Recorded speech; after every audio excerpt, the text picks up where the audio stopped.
Assalamualaikum warahmatullahi wabarakatuh. Kami dari kelompok 7 izin memperkenalkan diri. Saya sendiri Muhammad Niko Adi Putranto dan rekan-rekan saya Ispan Putra Dewantara, Mahmud Anjir Faknawi, dan Azizul Hakim. Pada kesempatan kali ini, kami akan mempresentasikan materi tentang budaya organisasi, struktur, dan desain organisasi. Materi ini sendiri adalah studi perorganisasian 2 dari 4 fungsi dalam manajemen proses, dimulai dengan studi budaya dan struktur organisasi, di mana manajer harus menentukan untuk menerapkan strategi tertentu. Budaya organisasi terdiri dari seperangkat implisit bersama yang diterima begitu saja. Asumsi bahwa kelompok memegang tempat kerja. Struktur organisasi menggambarkan siapa melapor pada siapa dan siapa melakukan apa.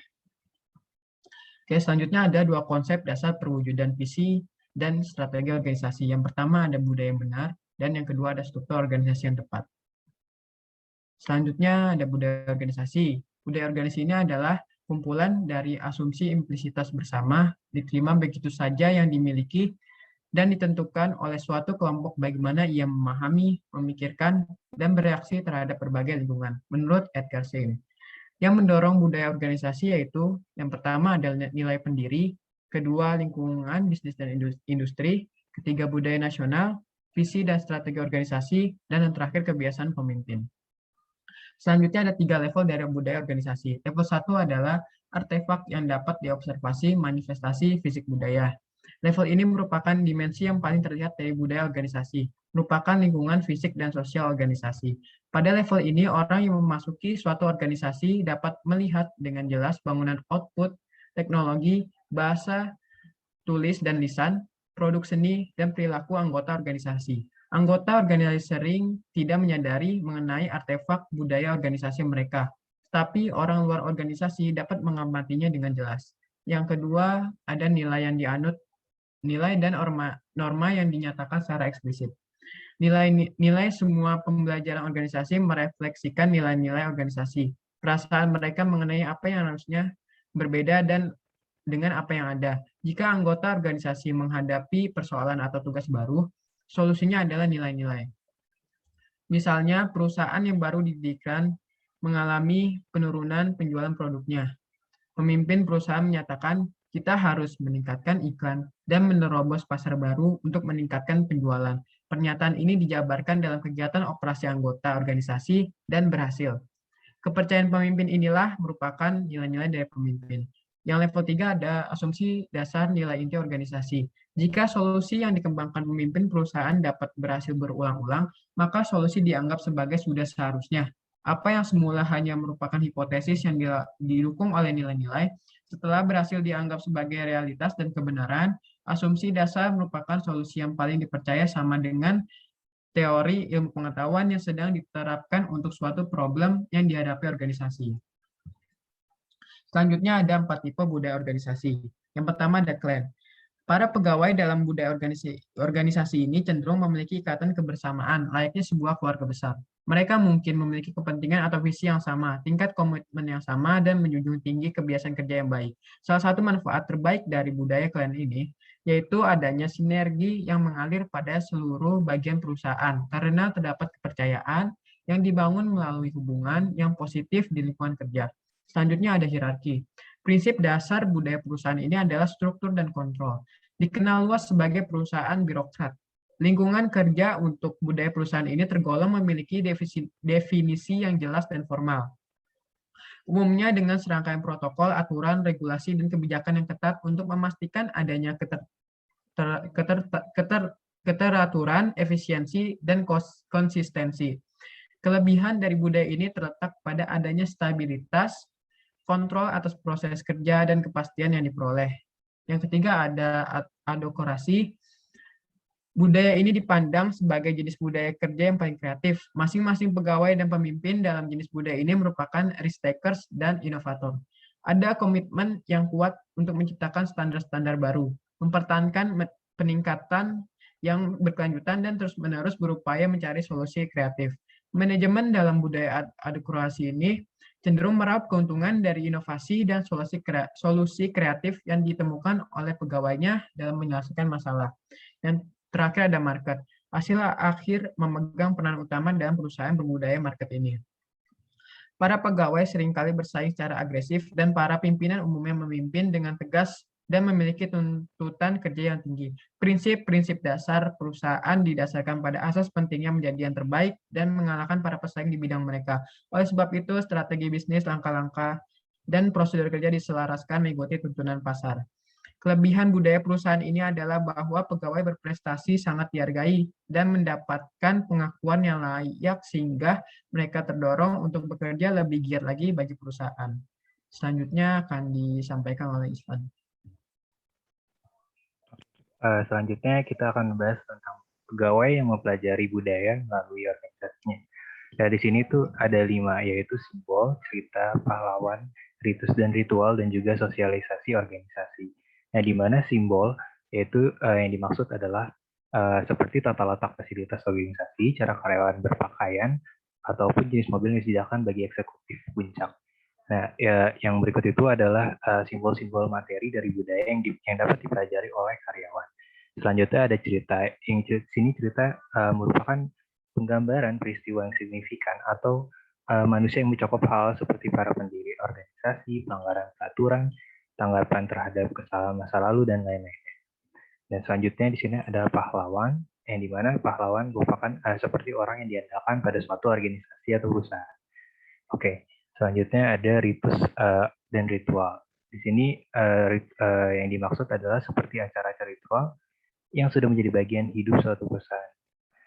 Oke, selanjutnya ada sosialisasi organisasi.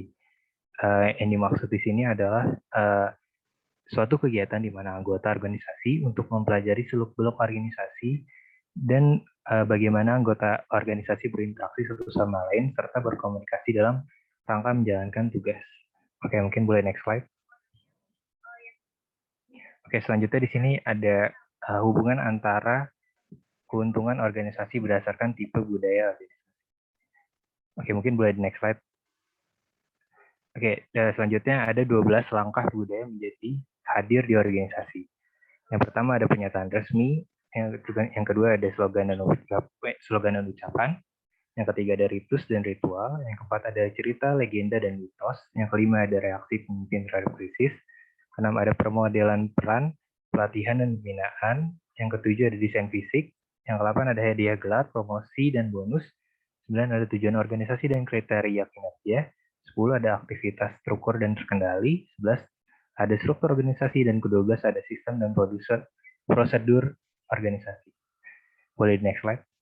Selanjutnya ada 8 jenis struktur organisasi. Di sini ada struktur organisasi fungsional, ada struktur divisi berbasis produk, struktur divisi berbasis dasar, terus ada struktur divisi geografis, struktur berbasis proses, struktur matriks, terus struktur melingkar, struktur datar. Oke, boleh di next slide. Oke, selanjutnya ada struktur organisasi. Di sini struktur organisasi adalah ilustrasi kotak dan garis yang menunjukkan garis resmi, wewenang, dan jabatan atau pekerjaan spesialisasi. Dan di sini juga ada 3 jenis struktur organisasi. Yang pertama ada for-profit organization, yang dimana dibentuk untuk menghasilkan keuntungan atau uang dengan menawarkan produk atau jasa.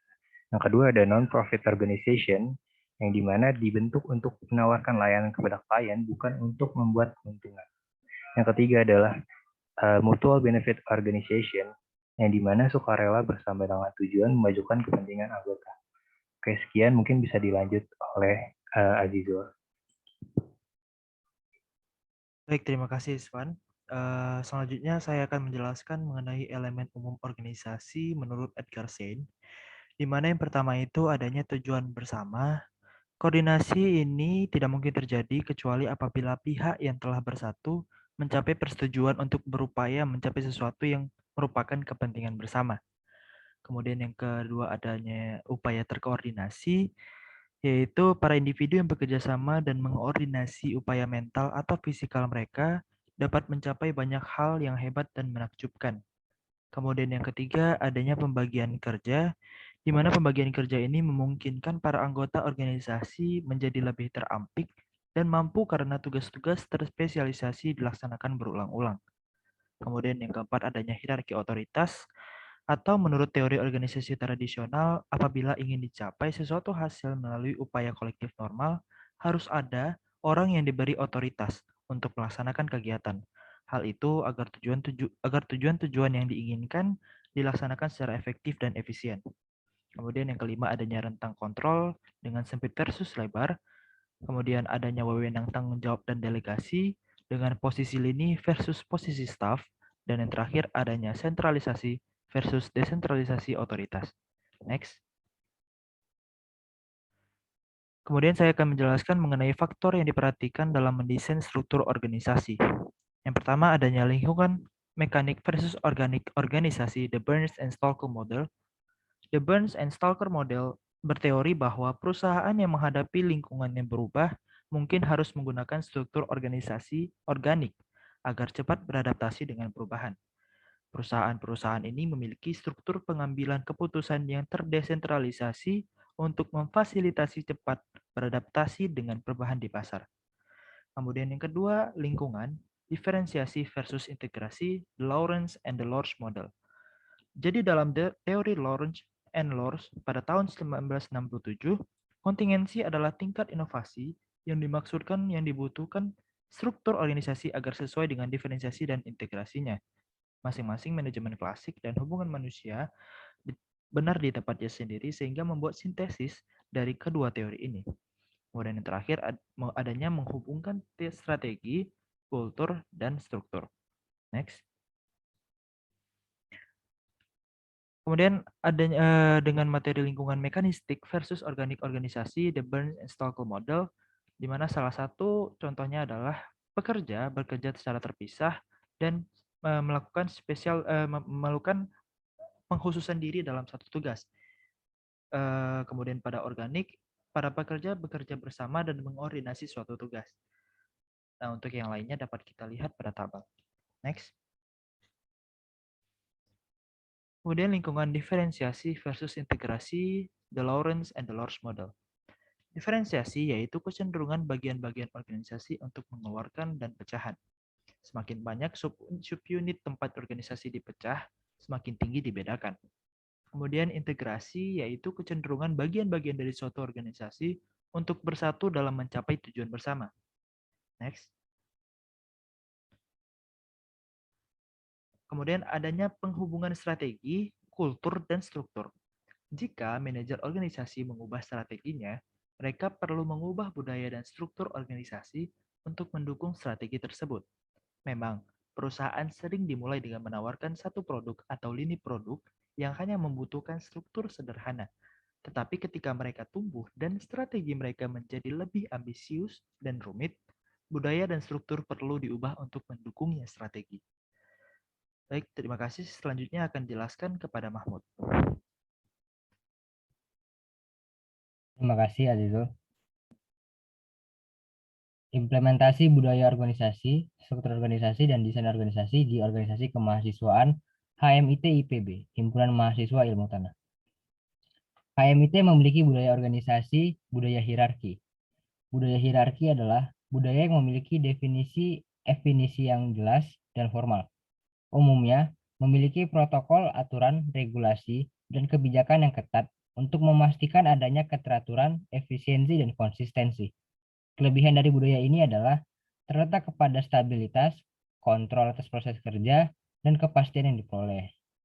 HMIT memiliki aturan seperti GBHK, ADART. Lalu, kebijakan juga berada di tangan ketua, termasuk ketua divisi atau ketua biro, dengan meminta saran pada anggota.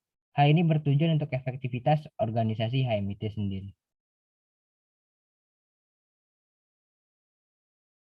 Dari hasil wawancara, HMIT termasuk jenis organisasi mutual benefit. Apa itu organisasi mutual benefit?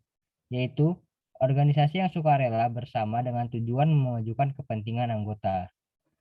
HMIT sendiri menjadi wadah bagi mahasiswa ilmu tanah dan memberi pelayanan bagi mahasiswa Departemen Ilmu Tanah dan Sumber Daya Lahan untuk meningkatkan kualitas diri mereka. Pengurus dan anggota HMIT mengenal budaya organisasi mereka melalui cara sosialisasi organisasi. Sosialisasi organisasi ini mereka dapat melalui cerita-cerita dari kakak tingkat dan alumni-alumni. Sosialisasi organisasi ini juga didapatkan melalui program magang yang diadakan HMIT sebelum mereka resmi menjadi anggota dan pengurus HMIT.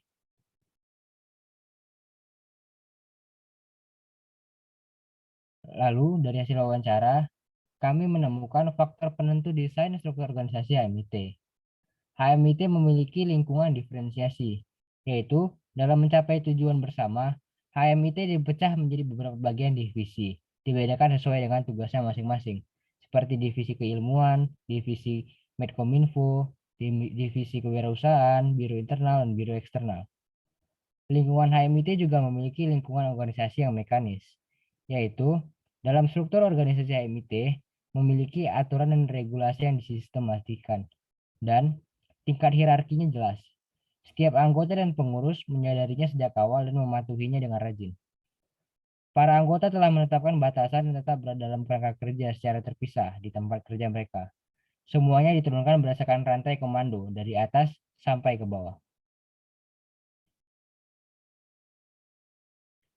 Lalu, adapun jenis struktur organisasinya, yaitu termasuk the divisional structure. The divisional structure adalah pengelompokan grup berdasarkan tujuan pekerjaan yang sama. HMIT selain Badan Pengurus Harian memiliki beberapa divisi seperti keilmuan, kewirausahaan, biro eksternal dan mitra, biro internal, PSDM, dan Menkominfo. Di sini kami melampirkan ilustrasi bagaimana struktur organisasi HMIT itu. Di atas ada Badan Pengurus Harian, lalu di bawahnya ada divisi-divisi yang dibagi sesuai dengan fungsi kerja mereka. Sekian presentasi dari kelompok kami. Apabila ada salah-salah kata, kami memohon maaf. Assalamualaikum warahmatullahi wabarakatuh. Terima kasih.